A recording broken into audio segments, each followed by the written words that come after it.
ሰላም ሰላም ጤና ይስጥልን ውድ የጋት ሚዲያ ቤተሰቦች እንደያላችሁበት ሀገር የሰዓት አቆጣጠር እንደምን አላችሁ እንደምን ቆያችሁ።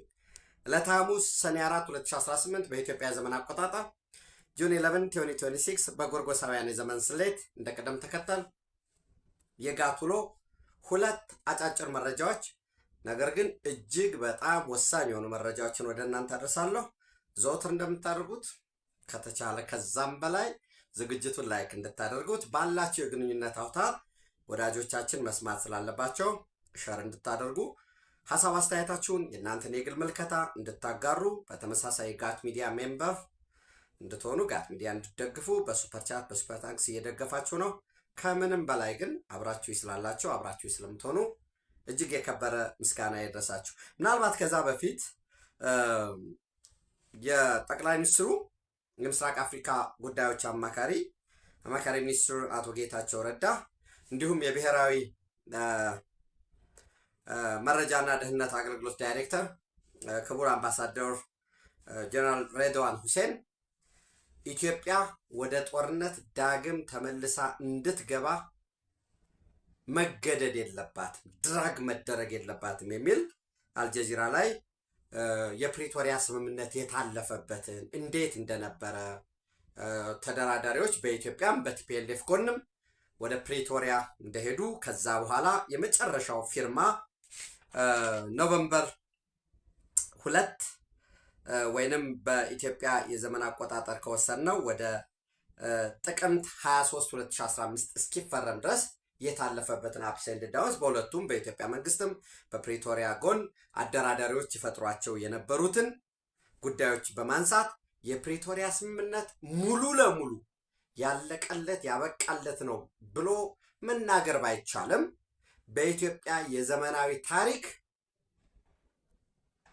ግጭትን ተራዛሚ ግጭትን አሸናፊና ተሸናፊ እንዳይኖር አድርጎ ኢትዮጵያ ህዝቦች እንዲያሸንፉ ያደረገ ስምምነት ነው። ይህን ስምምነት መተግበር እንደ በቲፒኤልኤፍ ሳይድ ባለው ወይ እንደ ትግራይ ከወሰነው ለትግራይ ህዝብ እንደ አጠቃላይ ለኢትዮጵያ በጣም ወሳኝ መሆኑን ጠቅሰው ነገር ግን ራሱ የቲፒኤልኤፍ ግትርነት ቲፒኤልኤፍ ለሌሎች የመለላክ ፍላጎት የቀጠናው ተዋናያን ደግሞ ያላቸው ኢንትረስት ኢትዮጵያን ዳግም ወደ ጦርነት ጎትቶ ለማስገባት ጥረት እየተደረገ ነው። ይሄ ነገር ሄዶ ጉዳት ስላለው ዓለም አቀፍ የፖለቲካ ተዋናያን በዛ ውስጥ ዓለም አቀፍ የፖለቲካል አክተርስ የምንለው መንግስታት፣ ቀጠናዊ አህጉራዊ ተቋማት ኢቨን ኢንፍሌሽን የሆኑ የፖለቲካል አክተርስ እንዲሁም የትግራይ ህዝብ የትግራይ ፖለቲካ ልሂቃን ሁሉም ሰላም ወዳድ ይህንን ጦርነት ዳግም ለመጎሰም የሚደረገውን ነገር መከላከል አለበት የሚል በጋራ ወሳኝ የሆነ አርቲክል በአልጀዚራ ላይ ዛሬ 11 ጁን 2026 አሳትመዋል።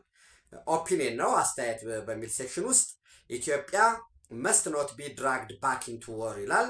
The Pretoria Agreement brought relief to a devastating region. Those trying to tear it up must face firm international pressure. ይህንን የፕሪቶሪያ ስምምነት በየትኛውም ወገን ያለ ለመቅደድ ዋጋ አልባ ለማድረግ ሲመቻቸው ለራሳቸው ፍላጎት የሚያጣቅሱት የኛ አይሆንም ሲሉ ደግሞ ወርውረው የራሳቸውን ፍላጎት ለመጥቀስ የሚሞክሩ በየትኛውም ወገን ያሉ ዓለም አቀፍ ጫና ዓለም አቀፍ ውግዘት ሊደርስባቸው ይገባል የሚል ነው። ምናልባት እንዳልኳችሁ በመግቢያዬ በኦክቶበር 22 ተደራዳሪ ወደ ፕሪቶሪያ እንዴት እንደደረሰ ኦክቶበር 2022 the negotiating teams from Ethiopia federal government and the Tigray People's Liberation Front TPLF meet in Pretoria, South Africa to meet peace ብሎ በዛ ውስጥ ያለው our meeting and talks took place amidst a raging war that was wreaking havoc on our home country. እንግዲህ እዛ ድርድር ላይ ያለ መገፋፋት አለ። የፌደራል መንግስት ጥሶ ይገባል። ያ የፌደራል መንግስት ድል ባገኘ ጊዜ በራሱ ፍላጎት በኩል እንዲቃኝ ይፈልጋል ድርድር ስለሆነ ቲፒኤልኤፍ ደግሞ የለም በዚህ በኩል ሾልቻ ያለው ሲል ኖ እኛ በጦርነት እንጨርሰዋለን የሚል ተጠብቃላችሁ። በጦርነት ውስጥ ነው በየጊዜው ደግሞ ከተደራዳሪ ወገን በተለይ ከቲፒኤልኤፍ ሳይድ በወቅቱ ልናልቅ ነው፣ ጨርሱት፣ በምንም አግባብ ቶሎ ብላችሁ ፍጠኑ የሚል በተለይ ዋና ተደራዳሪውን ይመሩት በነበሩት አቶ ጌታቸው ረዳ በሌተናል ጀነራል ጻድቃን ላይ ሰፊ ጫና ነበር። ያው ቲፒኤልኤፍን ነግሬያቸዋለሁ ትናንት። የቲፒኤልኤፍ ባህሪ እሱ ነው። ካገለገልክ፣ ለሱ ከተለላከው፣ ፍላጎቱን ካስፈጸምክ ቲፒኤልኤፍ ሲባል ወይ ድርጅት አድርጎ የወሰደ ወይ ዶክተር ደብረጽዮን ወይ ፈትለወርቅ አድርጎ አይደለም መውሰድ፣ የቤተሰብ ነው። የስብሐት ነጋን ከላይ እንዳይከን አስቀምጣቸው አያቶላ ብላችሁ ሰዱትና ከላይ ከዛ በታች ያለው ተዋረድ እስከታች ድረስ ያን ኒውክሌር ፋሚሊው አለ። ከኒውክሌር ፋሚሊው ከዋና ግንዱ ቀጥሎ ደግሞ በጋብቻ የተጋባለ እከሌ የከሌን እህት ያገባ፣ የከሌን ልጅ ያገባ፣ የከሌን እህት ልጅ ያገባ እያለም ይመጣል። ኤክስተንድድ ፋሚሊ ቀጥሎ ጥቅም እስካገኘ ድረስ ያን ያህል አጀንዳው ያልሆነ ደግሞ ጥቅም ላይ ፓትሮኒ ሲስተም ደግሞ ያዋህደው ኃይል አለ። ይሄ የቤተሰብ ድርጅት ነው፣ ጥቅም ነው፣ ቢዝነስ ነው። እዛ ውስጥ ፖለቲካ ምናምን ወደ መሀል ሀገር በመጡ ጊዜ ዲሞክራሲያዊ መስሎ ለመታየት ተሞክሯል። ያው ብዙ ስለሆነ በዲሞክራሲ እናጭበርብር ካርድ እናድርግ ነው። ተመልሶ ወደ ትግራይ ሲሄድ ብሎ ደግሞ በተራዘመ ጊዜ አሁን እኮ የፕሪቶሪያ ስምምነት በ2015 ነው የተፈረመው። ዘን አሁን 3 ዓመት ሞላው ጥቅምት ላይ ባለፈው። ቀጣይ ሲመጣ 4 ዓመት እየራቅን ሄድና የቲፒኤልኤፍ ጉዳይ እየተረሳ ቢሮ ላይ ብቻ መደርደሪያ ሸልፍ ላይ ብቻ ያለው ጉዳይ ይሆናል። ፓርቲ ወይም ፖለቲካ ድርጅት ሪሶርስ ላይ የማያዝዝ ከሆነ ከንቱ ነው የሚሆነው። ለዛው ደግሞ አብዮታዊ ዲሞክራሲ እየተከተልክ ሰው በዛ መሰረት በነፍሳችን ደረስክልን፣ አወጣህን። አስቀድሞ በፒአር ዘርፉ ሳኒታይዘር ጀግና ሲሉ የነበሩትን ዛሬ መልሰው ተለላኪ፣ የሸዋ ተለላኪ ከጸረ ትግራይ ህዝብ ጋር በጋራ ያለ ሌብሊንግ የታወቁበት ነው እና ይህንን ያስቀምጣል። ከዛ በኋላ በዝርዝር in this process, although we came from different sides in a deadly internal conflict, we were united in our resolve to make peace. ከሁለት የፌደራል መንግስት በአንድ ሳይድ ከቲፒኤልኤፍ ሳይድ በሁለት ተቃራኒ ጎራ ሆነን ተደራዳሪዎቹ የመጣም ቢሆንም የተለያየ ፍላጎት ቢኖርም ስቲል ግን በአንድ ጉዳይ ስምምነት ነበረን፣ ሰላም በማስፈን የዜጎችን እንግልት፣ ስቃይ፣ ሞት፣ የንብረት ውድመት እሱን በማስቀረት ተመሳሳይ ግቦች ነበሩን ብሎ ያስቀምጣል።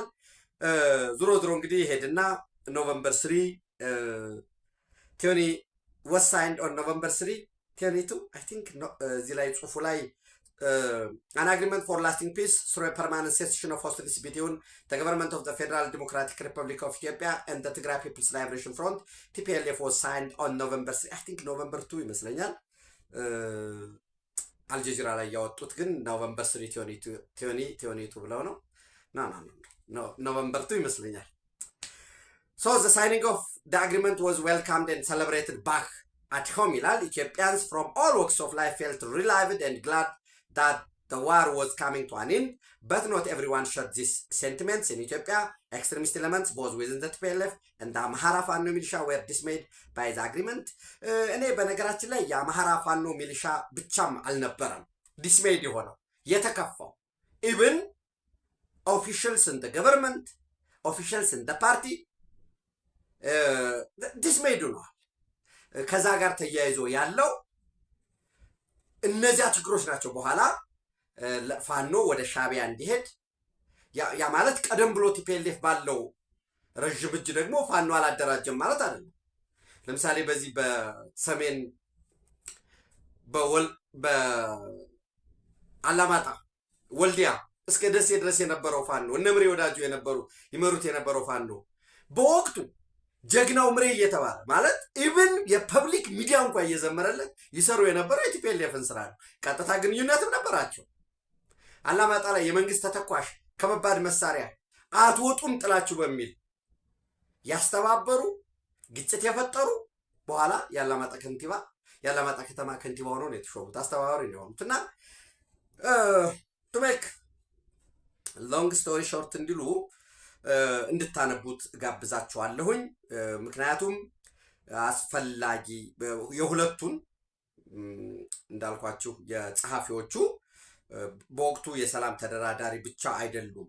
አሁንም ሬድዋን ሁሴን ዳይሬክተር ጀነራል ኦፍ ኢትዮጵያስ ናሽናል ኢንተሊጀንስ ኤንድ ሴኩሪቲ ሰርቪስ ኤንድ ሰርቭድ አት ፌደራል ገቨርንመንትስ ሊድ ኔጎሽተር ኢን ዘ 2022 ፕሪቶሪያ ፒስ ቶክስ ይላል። በተመሳሳይ ጌታቸው ረዳ ሚኒስትር አድቫይዘር ፎር ኢስት አፍሪካን አፌርስ ኢን ኢትዮጵያ ፌደራል ገቨርንመንት ዋና ተደራዳሪ ናቸው። ከዛ በኋላም በፕሪቶሪያ የሰላም ስምምነት ተከትሎ የትግራይ ጊዜያዊ አስተዳደር በተቋቋመው የጊዜያዊ አስተዳደሩ ፕሬዚደንቱ ነው አገልግለዋል።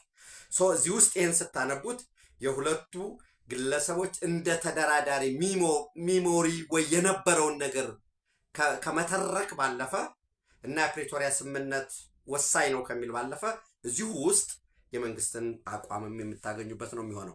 እሱን ተከትሎ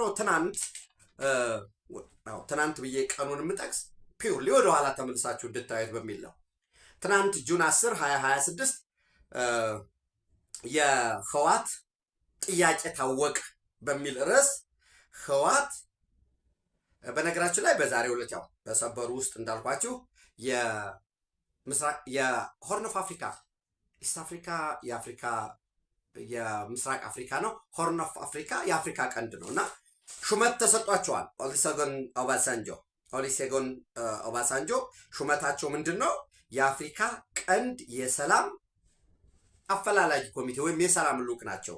የአፍሪካ ህብረት በ14 ሜይ 2026 ሞሮለስ ከዛ የዛሬ ወር ከአንድ ወር 3 ቀን በፊት ብለን ልንወስደው እንችላለን። አፍሪካ ዩኒየን ኮሚሽን ቸርፐርሰን አፖይንትስ ፕሬዚደንት ኦባሳንጆ ፎርመር ፌደራል ዲሞክራት ፌደራል ሪፐብሊክ ኦፍ ናይጄሪያ የዛ ፕሬዚደንት ኦባሳንጆ ቱ ሰፖርት ፒስ ኢፈርትስ ኢን ዘ ሆርን ኦፍ አፍሪካ። ማንን ያካትታል ሆርን ኦፍ አፍሪካ? ራሷ ኢትዮጵያን፣ ኤርትራን፣ ጅቡቲን እስከ ሶማሊያ ድረስ ይሄዳል ማለት ነው። ይሄ ሆርን ኦፍ አፍሪካ ነው። ኦሉሴጉን ኦባሳንጆ በቅርቡ ወደ አስመራ የሚሄዱበት ሁኔታ ይኖራል። ኦኬ እዛ ውስጥ ከኤርትራ ጋር ያለውን እንትወው። በዚሁ አጋጣሚ የኤርትራ ፕሬዚደንት የ3 ቀን ኦፊሴላዊ ጉብኝታቸውን አጠናቀው ዛሬ ረፋድ አስመራ ገብተዋል። በዛ ሂደው የስዊዝ ካናልን ጎብኝተዋል፣ ተነጋግረዋል እና ኮንክሪት አግሪመንት ብሎ አንዳንዶች ምንም የተለየ ነገር የለውም ወዳጆች። ግብፅ የናይል ውሃ ፓኒክ ያረጋታል። በደንብ ነው ፓኒክ የሚያረጋቸው። በህገ መንግስታቸው ላይ አስቀምጠውታል። የሴኪሪቲ ጉዳይ ነው ብሎ በአዲሱ በተሻለው ህገ መንግስት እና የናይልን ውሃ ሂስቶሪካል ራይቱን ለማስጠበቅ መንግስት የትኛውንም አማራጭ ወስደላል ህገ መንግስታቸው። እኛ ኢትዮጵያውያን ግን በጣም የማዝነው ከኛ ጋር ከጥንት ጀምሮ በነበረው የቀይ ባህር ጉዳይ ሙሉውን እያልኩ አይደለም፣ ጀግኖች ናቸው ኢትዮጵያውያን፣ አርበኞች ናቸው፣ ፕራውድ ማድረግ አለብን። ግን ኢትዮጵያን እንመራለን እያለ በጋራ ሸንተረሩ በሸለቆ የሚርመሰመሰው ጅላንፎ ግን የቀይ ባህርን ጉዳይ ረዲኩል ሲያረግ ታዩታላችሁ። ኢብን እኛ ቀይ ባህርን አንፈልግም ወደብ አንፈልግም ብሎ በዛ ድርድር ስልጣን አገኛለሁኝ የሚል እምነት አለ። ማለት በዛ አግባብ ስልጣን አገኛለሁኝ ብሎ ማሰብ የያዘው ስልጣኑን ይህንን ለኤርትራ ግራንት አድርጌ ቀይ ባህርን አልፈልግም ብዬ ወደ ስልጣን ወጣለሁ ሲል እኔ አንዳንድ ጊዜ በጣም ክሬዚ አይዲያ ብላችሁ አስቡት። በቃ የፌደራል መንግስት እኛም የባህር በር ጥያቄ ሆነ ወይ ትተነዋል ቢልስ ምን ልታመጣ መልሰህ እንደገና ምን ልትል ነው? የኢትዮጵያ መንግስት እኮ የተወዘ ዴድካት ስትራቴጂ ነው ማለት ነው። የሆነን ጉዳይ ለማሳካት ነው እንጂ የቀይ ባህርን ጉዳይ አይፈልገውም ነበር የሚል ደግሞ አጀንዳ ተመዛልባት። ከሶማሊላንድ ጋር ኤምኦዩ ሲፈረም የዓለም አቀፍ ህግ ተጣሰ፣ ወዮ ከሶማሊያ ጎንነን እኛ ምናምን ይሄ ህግ የጣሰ ነው ያልተተነተነ የለም። ኦኬ የኢትዮጵያ መንግስት ምንም እኮ አላለም። የአንካራ ስምምነት ተፈረመ። የአንካራ ስምምነት ምንድን ነው? የሶማሊያን የግዛት አንድነትና ሉዓላዊነት እናከብራለን፣ በወንድማማችነት በመልካም ጎረቤትነት መንፈስ ጥያቄዎች እናቀርባለን፣ ሶማሊያ የንግድ ወደብ ለኢትዮጵያ ታቀርባለች። የትኛው ነው የሶማሊያ ግዛት አንድነትና ሉዓላዊነት? ሶማሊላንድን ያካትታል አያካትትም? ተቀበል፣ አየን። የውስጡን ባንዳም አወጣ ነው፣ አየ ነው በደንብ። ምክንያቱም ጨለማ ውስጥ ያለውን መውጣት አለበት። አንዳንዴ ማኦ ዜዱንግ ይተግበር እያልኳቸው አይደለም። ኤኒዌይስ ማኦ ዜዱንግ ምን ይላል? እባቡ እንዲወጣ በረታታው ይላል። ያ እባብ ከወጣ በኋላ ግን ድራሹን አጥፋው ነው። የኢትዮጵያ ህዝብ አይቷል። ምን እንደሆነ እንኳን ከሶማሌላንድ ጋር የተፈረመው ኤምኦዩ ምን እንደሆነ እንኳን ሳያውቅ የጨረቃ ውል ነው የጨረቃ ወደብ ምን ያልተተነተነ የለም። እሱን ለካን የወንዙን ጥልቀት አይተናል። የሚቀጥል ጉዳይ አለ። አሁን ለምሳሌ ሶማሌላንዶች የለም በርበራ መጠቀም ትችላለች፣ አክሰስ እንደግፋለን ወዘተረፈ የሚል አንድ የሀገር ውስጥ ሚዲያ ጋር የተደረጋል። ዋይ ቱዴይ ለምን አሁን ለምን ተፈለገ? በደንብ ማየት መገምገም ያስፈልጋል።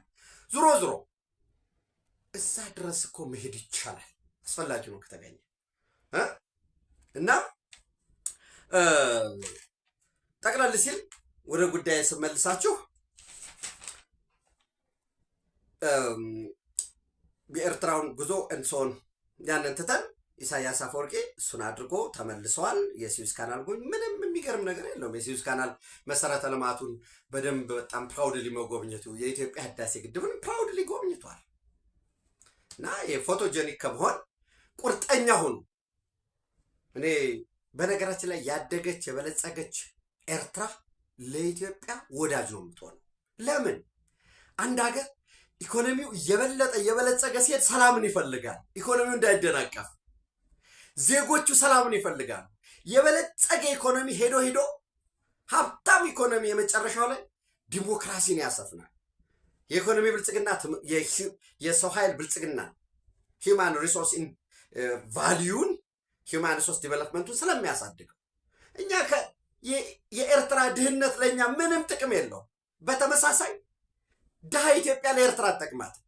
በግጭት ውስጥ የምትናጥ ኢትዮጵያ ለኤርትራ አትጠቅማት። እንግዲህ ምን እንደተዋለብን አላቅም። ተባብረን ማደግ እየቻል ለማደግ የሚያስችል ትልቅ ፖቴንሻል እያለ ወዳጆቼ፣ ምጽዋ እኮ በቀይ ባህር ላይ ያለ እጅግ በጣም ወሳኝ ስትራቴጂክ ሪሶርስ እኮ ነው። በቀይ ባህር ጦርነት ወቅት በቀዝቃዛው ጦርነት ወቅት ወሳኙ የቀይ ባህር ፍልሚያ እኮ የሚካሄድ የነበረው የአሜሪካ ጦር ሰፈር እኮ ቃኘው ስቴሽን እኮ እዛ ነው የነበረው። አሁንም ኤርትራ ሰላም ብታሰፍን ከኢትዮጵያና ኤርትራ ቦርደር ጋር ያለው ጉዳይ ቢያልቅ ፍላጎቴ ምናምን በጠበንጃ ዝም ብሎ ይሄ ኦልድ ዶክትሪን እዛ ናቅፋ ውስጥ ከናቅፋ ወጥቶ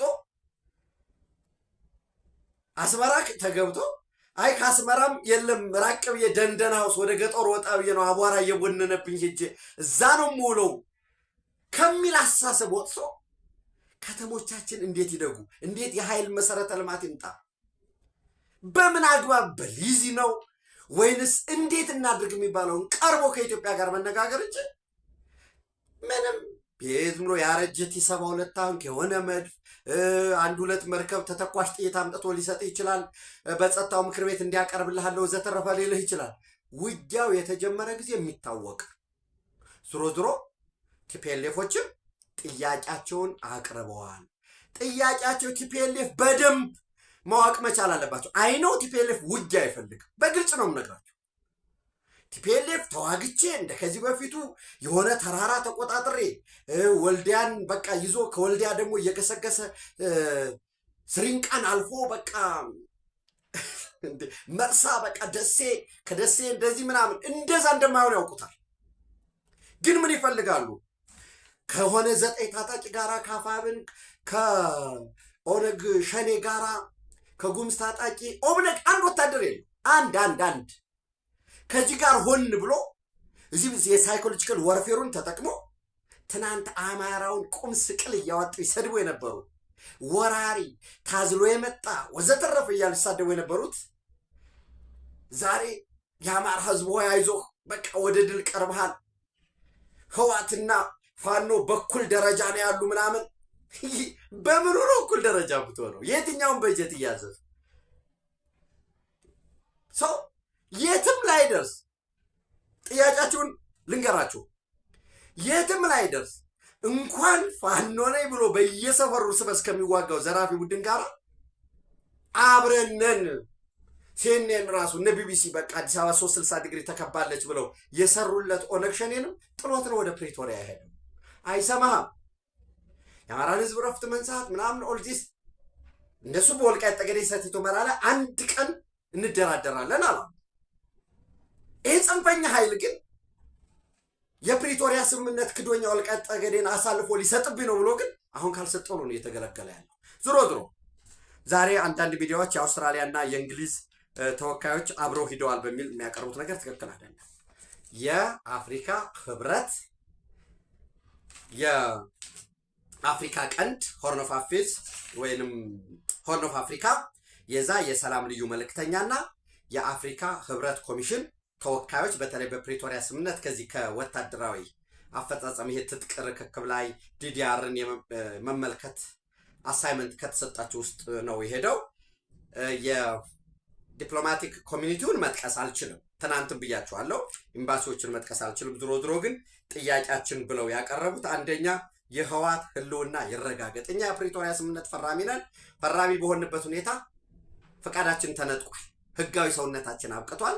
እንደ አዲስ ፓርቲ ተመዝገቡ ነው እየተባልን ያለ ነው። እንደ አዲስ ከተመዘገብን በምን አግባብ ነው የህወሓት የፕሪቶሪያ ፈራሚ ልንሆን የምንችለው? ወደኋላ ተመልሰን። ስለዚህ ያለምንም ቅድመ ሁኔታ ፈቃዳችን ይመለስን። ይሄ ነው ፍላጎታቸው። አንድ ሁለተኛ የትግራይ ክልል እነሱ ግዛት ነው ያሉት። ግዛታችንና ሉዓላዊነታችን ይመለስ። በሌላ መልኩ ምዕራብ ትግራይ የሚሉት የቀደመዋ ይመለስ፣ ታጣቂዎች አሉ ከዛ ይውጡ በሚል ያቀረቡታል። ሶስተኛ ጊዜያዊ አስተዳደሩ ይፍረስ። ይሄ የኛ የህወሓት ሙሉ ለሙሉ እውቅና ከተመለሰን የግዛት አንድነትና ሉዓላዊነታችን ከተረጋገጠ በአጭር ጊዜ ከፌዴራል መንግስት ጋር ተባብረን በአገሪቱ ህገ መንግስት መሰረት ምርጫ እናደርጋለን። ስለዚህ ይፍረስ፣ ህገ መንግስቱ ይከበር፣ የጊዜያዊ አስተዳደሩ ይፍረስ። በሌላ መልኩ ይሄ የፕሪቶሪያ ስምምነት ሌላ አይደለም ያደረገው፣ ህገ መንግስቱን ነው የመለሰው። ህገ መንግስቱ እንዲመለስ ከሆነ ደግሞ ይህን እናደርጋለን። ከዛ ከኤርትራ ጋራ ከሌሎች ጽንፈኞች ጋር የቀረበባቸው ጥያቄ ኖ ጽምዶ የሚባለው እነዚህ እኛ የወታደራዊ ዓላማ የለንም፣ ከየትኛውንም የሀገር ውስጥ ታጣቂ የረዳን አይደለም፣ ፍላጎታችንም አይደለም። የህዝብ ለህዝብ ስምምነት የህዝብ ለህዝብ ሰላም ግን ያደረግን ነው። እኛ እንዲያውም ፍላጎታችን በመላ አገሪቱ ውስጥ የሚካሄዱ ጦርነቶች እንዲቆም ነው ብለው ነው ያቀረቡ። ዘን ኦኬ የፕሪቶሪያ ስምምነት ይፍረስ የሚለውን ነግሬያቸዋለሁኝ። ይህንን አቅርበዋል።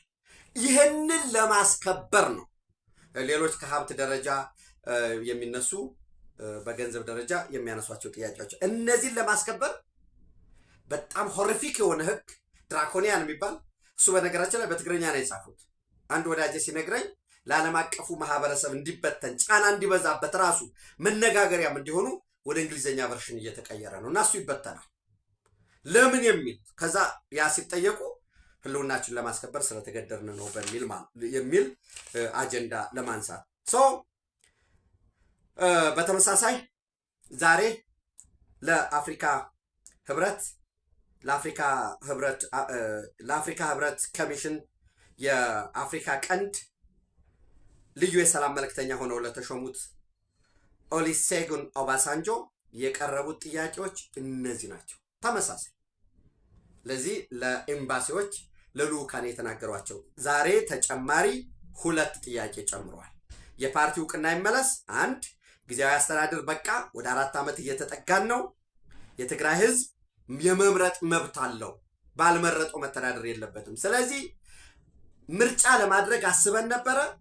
ያልተመለሰ 40% የሚሆነው ግዛታችን ወይም ምዕራብ ትግራይ የሚሉት በወራሪዎች ኃይል ነው ያለው።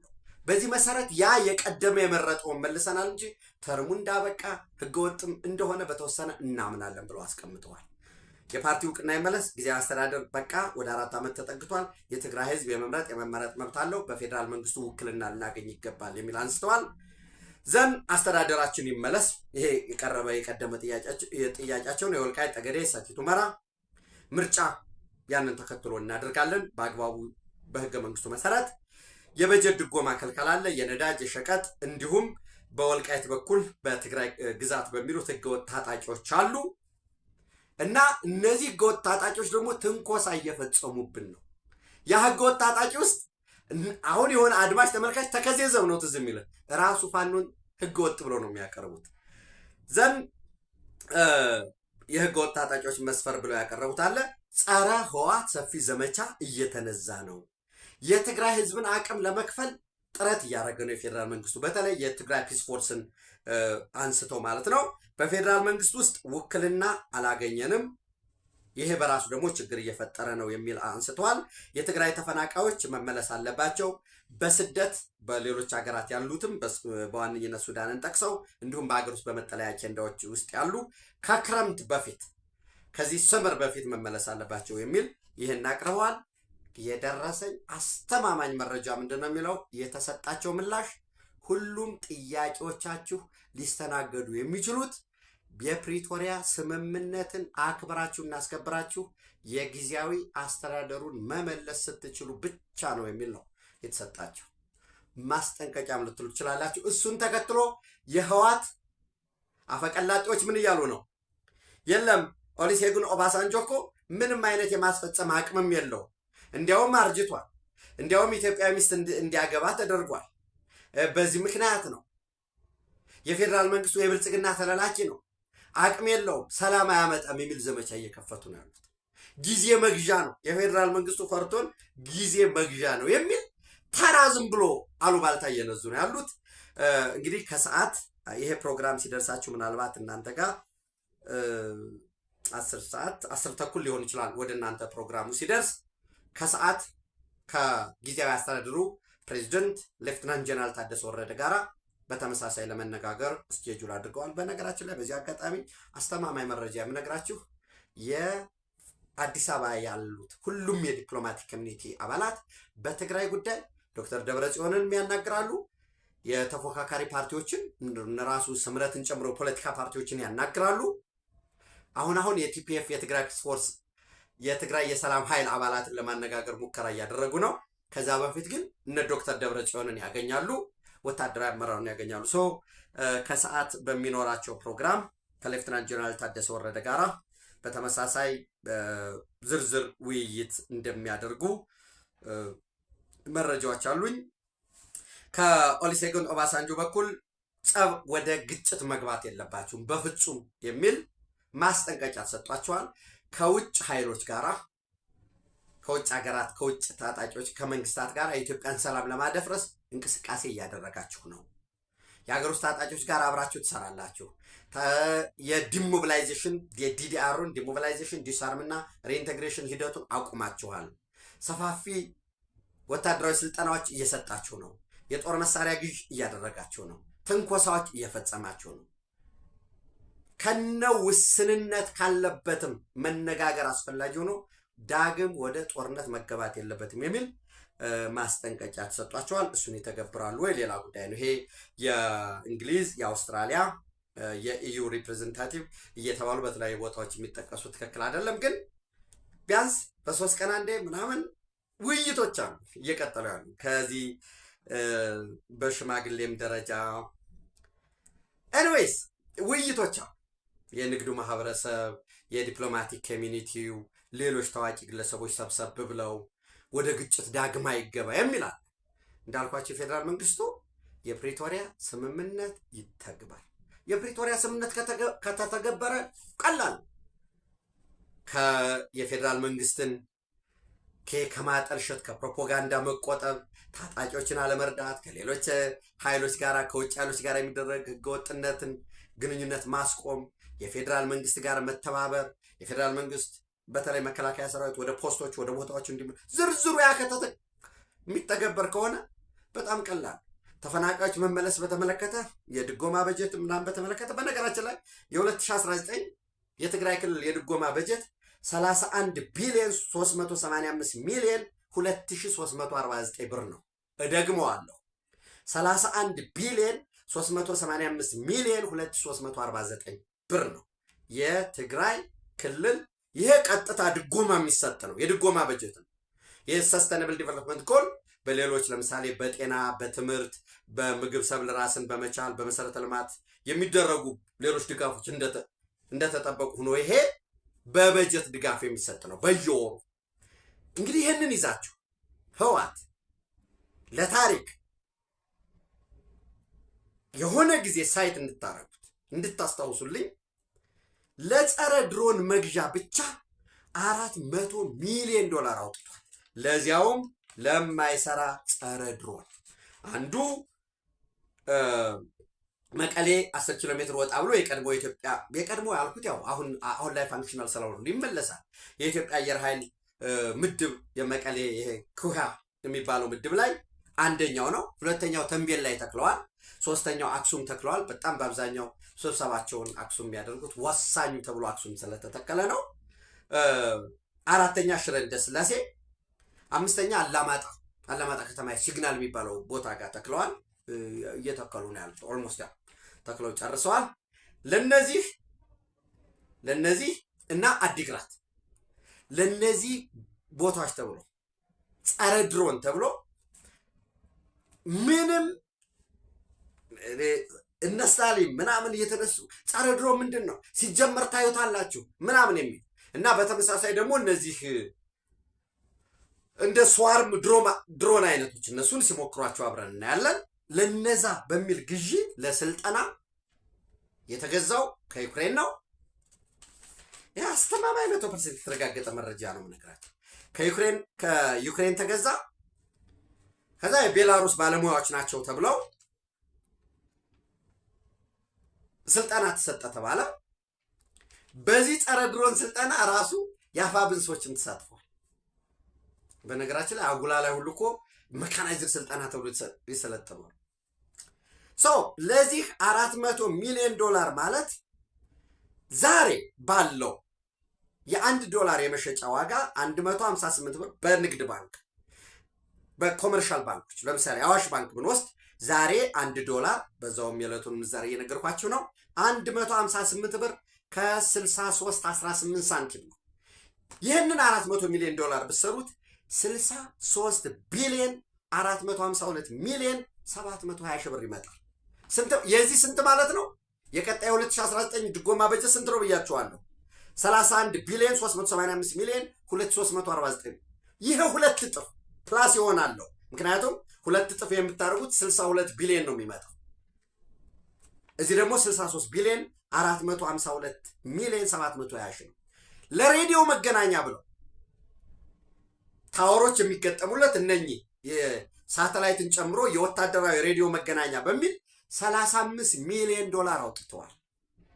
ይህንንም በዚሁ ብትመነዝሩት 5 ቢሊዮን 552 ሚሊዮን 113 ሺህ ብር ይመጣል። የጦር መሳሪያ ግዥ ከተሰጡት ከእርዳታ የትግራይ ልጆችን አከራይተው ሽጠው በደማቸው በአጥንታቸው ተተኳሽና ክላሽንኮቭ የቡድን ድሽቃን ጨምሮ ሞርታር ጨምሮ ካገኙት ውጭ ከግብፅም ከቱርክም ከሳውዲ አረቢያም ከፓኪስታንም ከየመንም አስቀድሞ ከኢራንም የሰበሰበውን ከዛም ከዚህ የሚያገኘውን የራሱንም ተጠቅሞ ከራሱ እየቀነሰ ደግሞ ኢትዮጵያን ለመበተን በሚል ደግሞ የሱዳን አርሚ ፎርስ ይደግፋል። እና ይህ ሀሜት ነበር የሚመስለው እስከ ቅርብ ጊዜ ድረስ። አሁን በአደባባይ የትግራይ እህት ወንድሞቻችን ልጆቻችን ደረታቸው እዚህ ትከሻቸው ላይ የሱዳንን ባንዲራ አድርገው መድኃኒት እንዲያወጥተናል ወደዚህ እየሄድን ነው ቦታውን አላውቀው ብለን ነው እየተዋጉ ነው እየታዩ ነው። ዓለም ይሄን እያየ ነው። እና ህዋት ላይ ምንድን ነው የሚሆነው የሚለው የሚታይ ነው።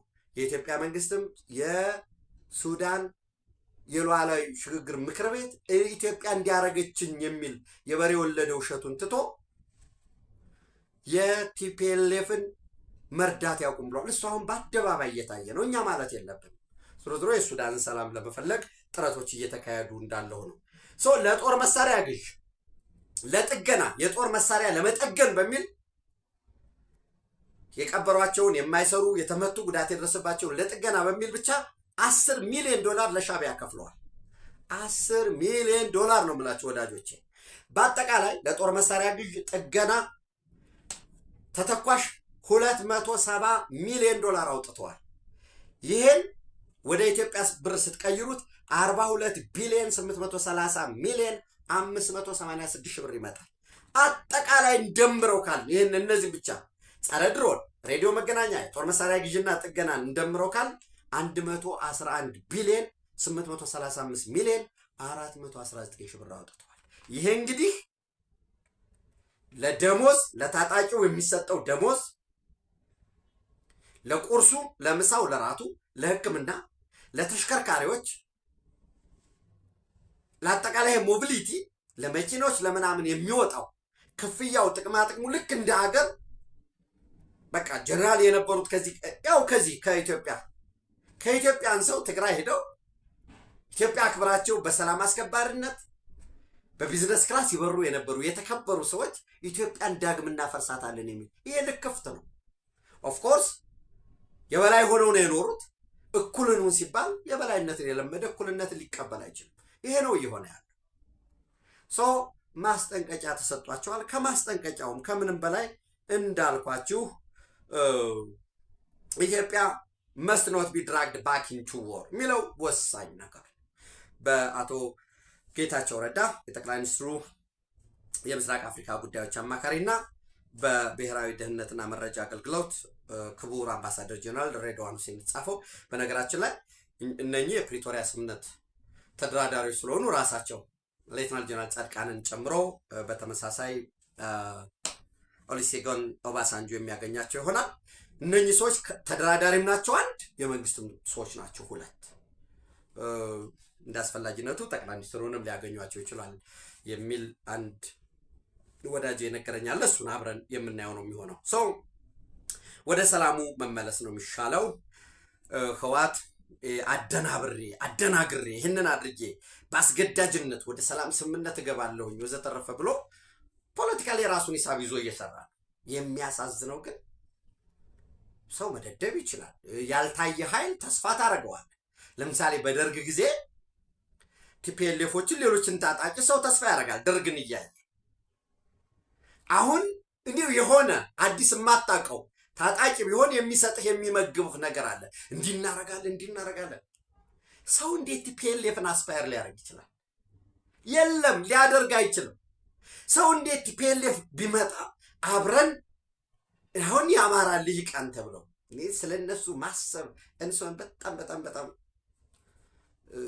በጣም ነው የሚደብ እና መጀመሪያ ላይ ቅቡልነት ለማግኘት የተመዘዘ ካርድ አለ። እኔ የፕሪቶሪያ ስምምነት እየጠፋ እየከሰመ የነበረውን ከዛ እሱን ተከትሎ ደግሞ የእነ ስብሐት ነጋ መፈታት ምናምን ዛሬ ሄደው ስብሐት ነጋ ያማልዳል ያሉ ሰዎች ናቸው። ትናንት ስብሐት ነጋ ለምን ተፈታ እንደዚህ ሆነ ምናምን ሲሉ የነበሩት ራሱ ያደራጃቸው ሻዕቢያ ሲያኮርፍ ይሄዱ አሉ። ከፕሪቶሪያ ስምምነት ጋር ተያይዞ ቲፒኤልኤፍ ደግሞ ምንድነው ያለው? በተንኳቸዋል። የተበተነውን ይዞ እየተጫወተበት ነው ያለው። ድሮ አብረን እናያለን። ዶክተር ደብረጽዮን ራሱ እንደ ቲፒኤልኤፍስ ምን ሊያደርጉ ይችላሉ የሚለውን እናያለን። ምናልባት በዕለታዊ ምሽት ከሌፍትናንት ጀነራል ታደሰ ወረደ ጋራ በሚኖረው ምክክር አዲስ መረጃዎች ካሉ አፕዴት አደርጋቸዋለሁኝ። ሌላው አልሲሲ እና የዲሞክራቲክ ሪፐብሊክ ኦፍ ኮንጎ ፕሬዚደንት ውይይት አድርገዋል። ፍሌክሲ ተሽኬዲ የዲአርሲ ፕሬዚደንት ናቸው።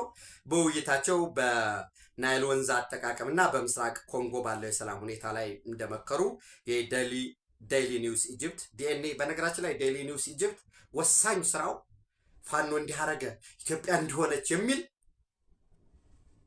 የማተራምስ እና ጽሁፎችን የሚጽፉም ኢትዮጵያ ውስጥ ያሉ ወኪሎች ናቸው። እነማን ናቸው የሚለውን ወደፊት በደንብ እንሄድበታለን። አልሲሲ ቲሽኬዲ ዲስከስ ዋተር ኮርፖሬሽን ናይል ቤዚን ኮኦርዲኔሽን ኤንድ ኢስተርን ዲአርሲ ክራይሲስ ይላል። ዲአርሲ ወይም ዲሞክራቲክ ሪፐብሊክ ኦፍ ኮንጎ ለናይል ውሃ ከ1% በታች ኮንትሪቢዩት የምታደርግ ሀገር ነች። ከኢትዮጵያ ጋር እጅግ ጥብቅ የሆነ ግንኙነት ያለን ሀገር ነው። እንዳልኳችሁ ዲአርሲ የትም ሀገር የመሄድ መብቱ ነው። ኤርትራም የትም ሀገር የመሄድ መብቱ ነው። ኤርትራ ግብፅ ሄደ፣ አፍጋኒስታን ሄደ፣ ኤርትራ አዘርባይጃን ገባ። ምንም አጀንዳችን አይደለም። እንደ ኢትዮጵያ ፕሬዘንት ኤንድ ኢሚነንት ዳንጀር ከሆነ እሱን ዋጋ ከፍለንም ቢሆን እንፋለመዋል። ከዛ ባለፈ ሁልጊዜ አእምሯችን ላይ ማሰብ ያለብን ለምሳሌ አንዳንዶቹ ከምጽዋ ስዊዝ ካናል ያለው የማሪታይም አሬንጅመንት አይሆንም ሊሆን አይችልም እንጂ ቢሆን ደስታውን አንችለውም ነበር። ስለማያዋጣ ስለማይሆን ኤርትራ አሁን ባለው የኢኮኖሚ አቅሙ የሰላም ሁኔታ የንግድ አጋር መሆን ስለማይችል እንጂ ቢሆን ኑሮ እና ከምጽዋ የስዊዝ ካናል ጋር በጨረሻ ላይ ያለው ወደብ ወይንም ከታች መግቢያው ላይ ያለው ወደብ ወይንም ኤርትራ በኢንዱስትሪ የበለጸገች ብትሆን ያኔ ሰላም ይመጣል። ኢኮኖሚው ያደገ ጠንካራ ኢንስቲትዩሽን ያለው የፕሬስ ፍሪደሙ ሀይ የሆነ ምርጫ የሚያደርግ የሚኒስትሮች ምክር ቤት ያለው ህግ አውጪ ህግ ፈጻሚ እንደ ስርዓታቸው የሆነ ጠንካራ ኤርትራ ነው ለኛ የሚጠቅመን። ስለ ሰላም ያስባል። አሁን የኢትዮጵያ ህዝብ የኢትዮጵያ መንግስት ጦርነት የሚባል ነገር መስማት አይፈልግም። በእያንዳንዱ አቀድ የሚመረጥ ፕሮጀክት አለ። ወደ ጦርነት እንግባ። ኦኬ ለጦርነት ለተተኳሽ ነገርኳችሁ እኮ እነዚህ በሙሉ አሁን እንደ ትግራይ የሆነ ይህንን ደምረህ የሚያሳስባል የሆነ እንደዚህ ፕሮጀክት ብንሰራ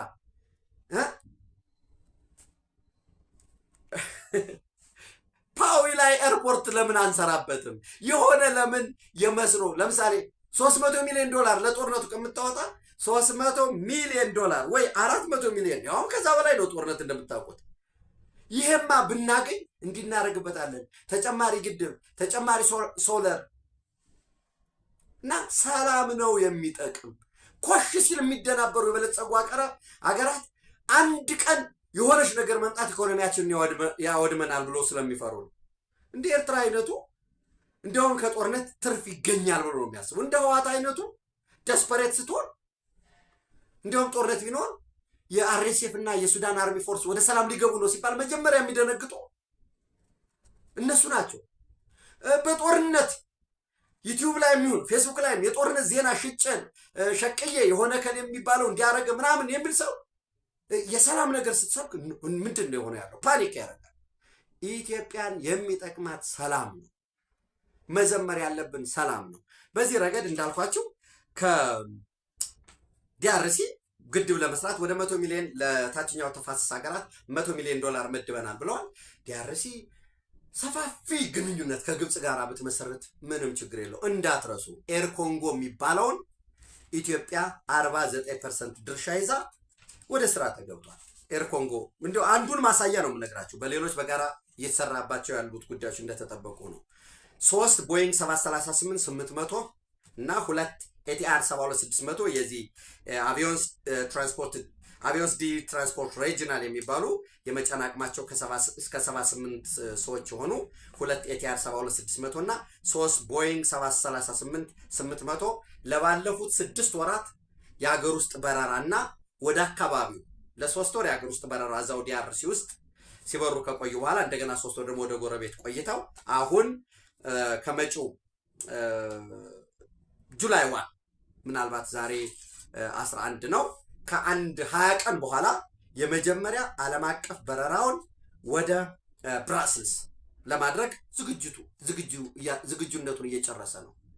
ኤር ኮንጎ እንዳልኳችሁ ከመግቢያዬ ኤር ኮንጎ 49% የኢትዮጵያ ነው፣ 51% የዲአርሲ።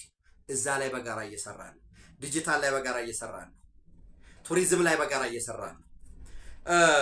ይሄ ኤር ኮንጎ በተመሳሳይ ወደ ፓሪስ እና ወደ ዱባይ ዓለም አቀፍ በረራዎችን ለማድረግ እየሰራ ነው። በዚህ በዌት ሊዝ ለኢትዮጵያ አየር መንገድ በዛ በቀጠናው በተለይ በዚህ በአትላንቲክ ኦሽን ሳይድ ሰፋፊ ገበያ ለማግኘት ጥረት እያደረገ ነው እና እኛ አብረን እንሰራለን። ሌሎችም አብረው ሊሰራው ይችላሉ።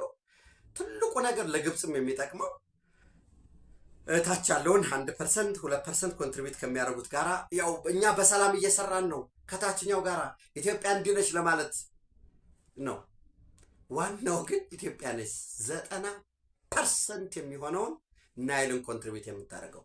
በአባይ በኩል ብሉ ናይል ወይም በአባይ በኩል ባንድ፣ በባሮ አኮቦ በኩል ሌላ ሁለቱ ናቸው። አንደኛው ወደ ዋይት ናይል ይገባል፣ ይሄኛው ብሉ ናይል ሆኖ ትልቁን ኮንትሪቢዩት እያደረግን ያለው እና እኛ መስራት በተለይ የስልጣን መጠየቅ ፓወር ምናምን የፖሊሲ ላይ ስትራቴጂ ላይ ርዕዮተ ዓለም ላይ ወይ መንግስት እንዴት መደራጀት አለበት ይሄ ቅድሚያቱ ይሰጥ የሚል ክርክሮች ምንም ጤናማ ናቸው ነው። በአገር ብሔራዊ ጥቅም ላይ በመለላክ ላይ እንዴት አንድ ሰው ቁጭ ብሎ የኢትዮጵያ አስቡ እንግዲህ የኢትዮጵያ ድሮን ከዚህ ተነስቶ ሱዳን ውስጥ እንዲደበደብ የሚል ጫካ እየተንከራተተ የሆነ ግንጭላም ሰው እንደዛ ብሎ መግለጫ ይሰጣል። ወራዳ ማለት የቲፒኤልኤፍ የትግራይ ልጆች ወይ ቲፒኤልኤፎች እዛ ቁጭ ብለው ግን ከሱዳን አርሚ ፎርስ ጋር ሲታገሉ ግን ምንም አይደለም። አዋጣ ተብሏል። እሱም ራሱ በተመሳሳይ የድሃ የንጹህ ድሃ የዋህ አማራ ልጆችን አሁን ወስዶ ሱዳን ላይ ለመገበር ጥረት እያደረገ ነው። ይሄ ፖለቲካ መሆኑ ቲፒኤልኤፍ እንዲህ ነው። በጋራ ባቻነት መንፈስ ምናምን ዞሮ ዞሮ ቅማል የት ትሄጃለሽ ብሏት መተማ አለች።